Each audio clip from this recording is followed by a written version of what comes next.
Я хочу любить ее всю свою жизнь. Это было бы для меня и для нас всех, я думаю, лучшим вариантом. Я свидетельствую, Что нету что нету Бога, кроме Аллаха, Бога, кроме Аллаха, и что Мухаммад, и что Мухаммад его посланник его и посланник пророк. и пророк. Аллаху Акбар. Поздравляю тебя, брат. Слава. Все. Спасибо.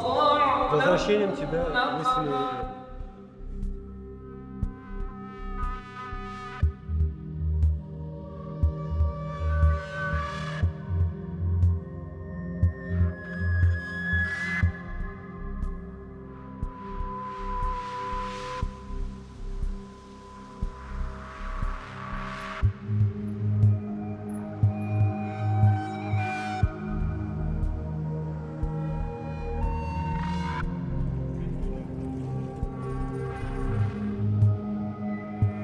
Начали забывать про опасность. И вот, когда расслабились, наконец уже готовились к свадьбе, уже было поданы документы в ЗАГС, случилось страшное. Меня около дома подкараулили сотрудники нашей полиции петербургской, опера с 2 машинами, с оперативниками из Чечни, в каждой машине по 2 человека, угрозами и обманом.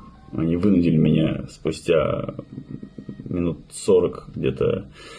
Седа открыла дверь мне, увидев то, что меня подставили под дверной глазок сотрудники полиции. Она сразу стала плакать, сразу стала говорить, что ее дома убьют, что ее дома не оставят ее, в общем, в живых.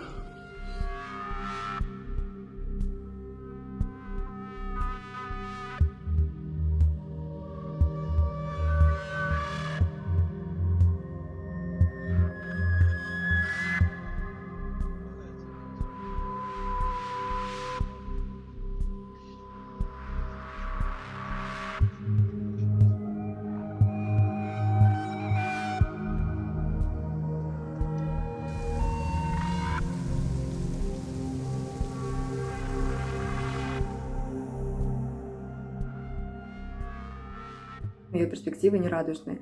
И для того, чтобы это понять, можно просто оценить масштаб мотивации, который должен быть изначально, чтобы убежать. Потому что нужно понимать, что побег для молодой девушки без особых денег, связей, это очень тяжело и очень страшно. И если она решается на такое, значит, что ее жизнь совсем невыносима. У нас бывали случаи, когда в нашем соцразмещении жили девушки из разных кавказских регионов. И действительно были случаи, когда девушек возвращали, причем возвращали, как правило, ее же отцы, братья, то есть мужчины из ее семьи, да, вот кровной. И не все из них просто доезжали живыми обратно.